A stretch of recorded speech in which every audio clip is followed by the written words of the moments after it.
Hello to all my Divine Soul family. Happy Navratri. सबको शुभो शारदिया के प्रीति, शुभेच्छा और अभिनंदन। माता की प्यार, ब्लेसिंग्स और शक्ति आप सबको मिले, यही मेरी प्रार्थना है। मैंने जब योग परिवर्तन मेडिटेशन 17 जुलाई को अपलोड किया था, आप सबसे प्रॉमिस लिया था 90 डेज़ तक हम करेंगे, तो ही मैं अपलोड करूँगी। आप सब ने एग्री किया और बहुत अच्छे से करते भी जा रहे हो। अभी 17 अक्टूबर तक 90 डेज़ हो जाना चाहिए, बट जिन सिस्टर्स ने पीरियड्स की वजह से 3-3, 4-4 दिन मिस कर दिए, उनको थोड़ा आगे तक करना है। बस युग परिवर्तन तो हो रहे हैं। मैंने जैसे अर्थक्वेक के ऊपर वीडियोस बनाया था और जो प्रेडिक्शंस कर रहे थे, भाई के वीडियोस भी आप सबके लिए अपलोड किया, लिंक डिस्क्रिप्शन बॉक्स में दे दिया था। तो आप सब में से बहुत सारे लोग देखे, समझे और अप्रिशिएट भी किए। अभी दिल्ली एनसीआर में कल फिर से भूकंप का झटका आ ही गया है। ये तो बस शुरुआत है, झटके तो अब आते रहेंगे। मुझे एक ड्रीम आया था 14 अक्टूबर के नाइट में, जब सूर्य ग्रहण हो रहे थे, कि ये जो भूकंप है ये वेव बन के आ रहा है। तो ये वेव के फॉर्म में आ रहा है, जो मैंने रात को ही देख लिया था। अब मुझे पता नहीं, साइंटिस्ट बाद में बताएंगे, टीवी में तो सुनने को मिलेगा किस फॉर्म में है, कैसे है। तो बस ये वेव के फॉर्म में है और ये शुरुआत हो चुके हैं। ये आगे दिल्ली के बाद एमपी, मुंबई, महाराष्ट्र, मुंबई में इसके झटके बहुत होंगे। अभी थोड़ा टाइम है पर होंगे अवश्य। गुजरात, ठीक है, और इस साइड में जैसे हमारे बंगाल में और बिहार में झटके दिखाई देंगे। पंजाब, हरियाणा, राजस्थान, पाकिस्तान, इन सब जगहों में तो बहुत होंगे। और पश्चिमी देशों में, अमेरिका में बहुत भयानक टॉर्नेडो, सुनामी या अर्थक्वेक्स आ सकते हैं। और यही आएंगे अभी, जैसे कि यूरोपियन कंट्रीज़ में और अमेरिका में, नॉर्थ ईस्ट में अमेरिका के, ठीक है, चांसेस है। देखिए, ये हमने पहले रिसर्च किया, सुना, फिर अपने विजन और एक्सपीरियंस के हिसाब से बोल रही हूँ। और फिलहाल जो जो जगह मैंने बोला वो सब जगहों पे आए हैं। तो अभी जैसे मैंने अपने प्लानिंग बता दिया था आप सबको कि मैं बंगाल में अगर खाड़ी से पानी आ जाएगा हमारे एरिया के आसपास, तो उससे पहले ही मुझे समझा दिया जा रहा है कि आप ऐसे शांतिपूर्ण स्थान में चले जाओ, जो समुंदर से थोड़ा दूर है, जो पहाड़ से भी थोड़ा दूर है, ठीक है। भूकंप के झटके आए तो कम से कम इतने मैदान या ग्राउंड या ऐसे खुला जगह हो जहाँ पे आप जा सकते हो, जहाँ पे बड़े बड़े बिल्डिंग्स ना हो, जो टूट के बदन में ना गिरे। इलेक्ट्रिक पोल्स भी होंगे तो कम होंगे, उससे भाग के या बच सकते हो। तो ये सिचुएशन अभी ऑल ओवर इंडिया में होने वाले हैं, ठीक है। फिलहाल तो नॉर्थ ईस्ट और नॉर्थ वेस्ट, मिजोरम, इम्फॉल, ठीक है, आसाम के क्षेत्र में, ऐसे ऐसे जगहों में कंटिन्यू सीरीज होंगे। सीरीज तो होने वाले हैं, ठीक है, ये भूकंप के सीरीज समझ लो। तो आप लोग एक ही काम कर सकते हो, अगर आपके ज़मीन राजस्थान में भी है, दिल्ली से दूर है, हरियाणा में है, तो कोशिश करो खाली ग्राउंड के जगहों पे जाके रहना। ऊपर तो आप घर बना ही लो, मिट्टी के घर बनाओ तो अच्छा है, टूटेगा भी तो कोई मरेंगे नहीं, ठीक है। और कॉटेज टाइप के बना लो। और बेसमेंट बनाओ। बेसमेंट में क्या करो, बड़े जो पाइप्स होते हैं ना, जिन पाइप्स में वो पानी जाते हैं, बड़े बड़े शहरों में होते हैं। अभी मुझे ये गाजा वालों से आइडिया आया कि वो लोग नीचे से होल बना के जैसे हमला कर रहे हैं पाइप के थ्रू। तो चलो, जो भी हम देखते हैं, कुछ ना कुछ किसी से पॉजिटिव सीखने को मिलता है, तो वो लेना ज़रूरी है। तो थोड़ी देर नीचे तक आपके जो घर है, बेसमेंट में पाइप लगा दो, ठीक है। वहाँ पे एटलीस्ट भूकंप आए या ऊपर से मिसाइल आए तो कम से कम आप पाइप में जाके रुक सकते हो। ऊपर पेड़ लगा देना, पाइप के आसपास बड़े बड़े पेड़ लगा देना। तो बेसमेंट मतलब कुछ आधा किलोमीटर तक, जहाँ तक पानी नहीं आए, ऐसा जगहों तक सीढ़ी बनाए, सुरंग बनाए घर के नीचे और पाइप लगा दे, ठीक है, ताकि आपके फैमिली वहाँ पे सुरक्षित रह सके। और जो ऊपर का लेवल है वहाँ पे प्लांट लगा दे, ट्रीज़ लगा दे, ताकि अगर मिसाइल आए, अगर ऐसा सिचुएशन हो तो कम से कम आप अपने फैमिली को लेके सुरक्षित वहाँ जाके छुप सके। क्योंकि देखिए, ये जो भविष्य है ये तो सिद्ध है। आज जो सिचुएशन है, थर्ड वर्ल्ड वॉर तो स्टार्ट हो चुके हैं।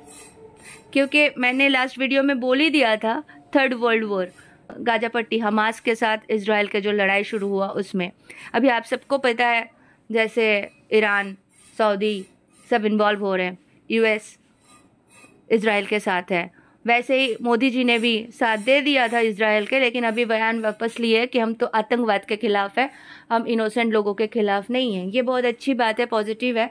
लेकिन फिर भी लोगों के नज़र में जो भी हो रहे हैं, इंडिया के आज जो सिचुएशन है, इतना तो तय है कि जो भविष्य मालिका के भविष्यवाणी है, 13 मुस्लिम कंट्रीज़ मिलके अटैक करेंगे इंडिया को, ये सिद्ध होते हुए सामने आ रहे हैं। उनमें से जैसे लीबिया, सीरिया हो गए, 13 मुस्लिम कंट्री मिलके आएंगे, पाकिस्तान हो गए, चीन हो गए, करेंगे ही, क्योंकि गुस्सा तो है। तो ये अगर लड़ेंगे तो किस जगहों पे लड़ेंगे? जाहिर सी बात है, जहाँ पे हमारे बड़े बड़े बिल्डिंग्स है, होटल्स है, ऑफिसेस है, फैक्ट्रीज वगैरह बने हुए हैं, इन सब जगहों पे अटैक करेंगे, है ना। तो आप जाके जंगल में, गाँव में, ऐसे जगहों पे छोटे छोटे बेसमेंट बना लो, अपना छोटा मिट्टी का घर बना लो, ठीक है, ज़्यादा बड़ा मत करो, आराम से गार्डन वार्डन बना लो, खेती कर लो। इस तरीके से आप तैयारी कर लो। समय तो बहुत कम है, अवश्य कम है। और देखिए, सबसे बड़ी बात, इन चैनल्स को फॉलो करने वाले भी बहुत कम लोग हैं, तो उनमें से भी बिलीव करने वाले, हज़ारों में से बिलीव करने वाले 200 या 250 है, और जो मेरे डिवाइन सोल्स हैं। तो बस आप ही लोगों के लिए है, समझो ये मैसेज। तो अपने अपने जगहों चले जाना। मैंने ये भी कह दिया है कि जैसे मैं गांव जा रही हूँ अभी, ठीक है, तो ये सारे तैयारी मैं करूँगी अवश्य। मैं कुइया भी खोदने वाली हूँ वहाँ पे। पानी मुझे प्योर चाहिए, क्योंकि मेरा जो प्लानिंग है, गौ माता को लाना है, आगे जाके घोड़ा भी लाऊंगी। क्योंकि मेरी मम्मी उस दिन बोल रही थी, मैं बोली मेरा झांसी की रानी की तरह एक घोड़ा रहेगा, सम्राट या कुछ नाम रखूंगी, और उस पर चढ़ के मैं घूमती रहूंगी। तो मम्मी बोल रही थी मेरा भी सपना है एक घोड़ा। तो मैं बोली ठीक है। तो मेरे दादाजी के पिता ऐसे घोड़ा लेके घूमते थे, ज़मींदार थे। तो वही सारी चीज़ें हम डिस्कस कर रहे थे। तो आगे चल के यही सब अच्छे से होने वाला है। मैं गोबर की खेती, और क्योंकि मिट्टी वहाँ पे बहुत ख़राब कर दी है, डीटीपी और यूरिया और बहुत पता नहीं क्या क्या डाल के पूरे मिट्टी के सर्वनाश कर दिए हैं, जिसके कारण अभी फसल होता ही नहीं है, ठीक है। केचुआ को मार दिए हैं, कीड़ाओं को मारने के चक्कर में इंसानों को जहर देते जा रहे हैं। और ये सब ना 6-7 साल से मैं राजीव दीक्षित जी को जब से सुनती थी, तब से मेरे अंदर बहुत बेचैनी होती थी कि कैसे बंद हो, कैसे बंद हो। तो आज पता चला कि चलो हम आए हैं ये सब काम करने के लिए, कि जो हमारे साथ बुरा हो चुके हैं उसको सुधारेंगे, अभी तो हम जाएंगे न्यू युग में। युग परिवर्तन का मतलब तो यही है कि बस उस दिन मैं मेरी बेटी को बोल रही थी, हम लोग आयरन एज से गोल्डन एज में जाएंगे। शी सेड के mamma, this is not iron age, you know, this is paper age, money plastic age. तो मैं इतनी हंसने लगी। मैं बोली इतनी सी बच्ची को कितना दिमाग है, गूगल पे भी प्लास्टिक एज बोल रही है। तो बस हमें तैयारी करना है, खुद के लिए तैयारी करना है। और मैं वहाँ पे भी सुरक्षा बना के रखूँगी। जिन लोगों को मैं बोल रही हूँ आपके पास कोई जगह नहीं है, पैसों की प्रॉब्लम है, तो आप सब अवश्य आ जाना, मैं एड्रेस दे दूँगी।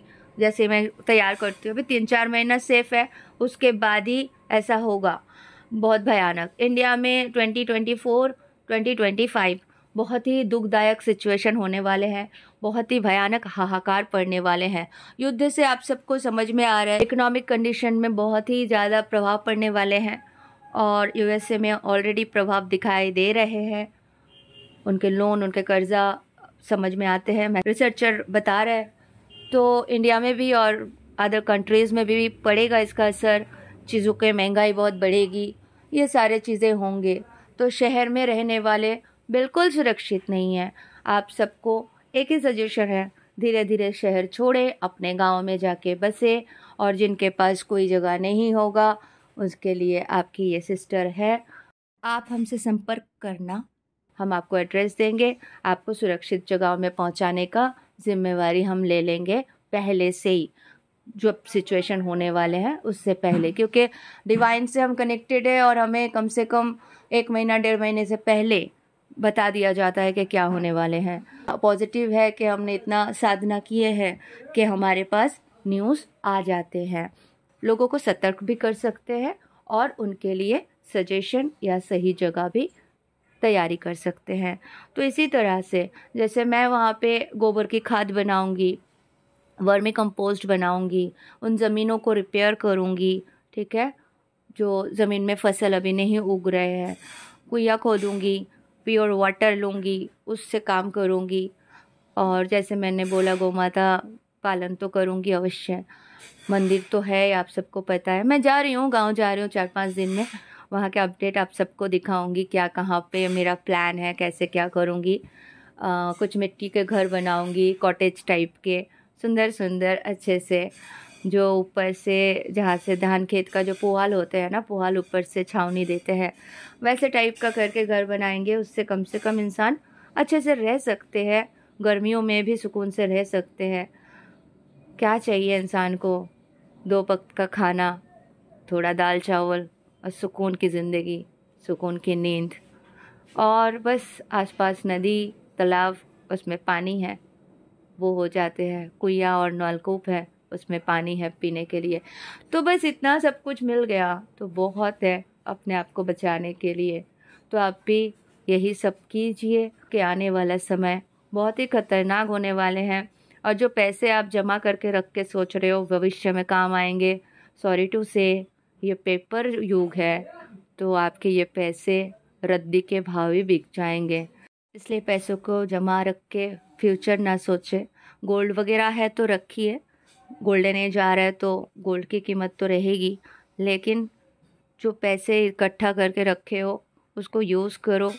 यही सब चीज़ों में गौ माता पालन और घर, नीचे के अंडरग्राउंड, बेसमेंट, जो भी कर सकते हो फटाफट कर लो 3 महीने के अंदर, और अपने फैमिली को सुरक्षित करो।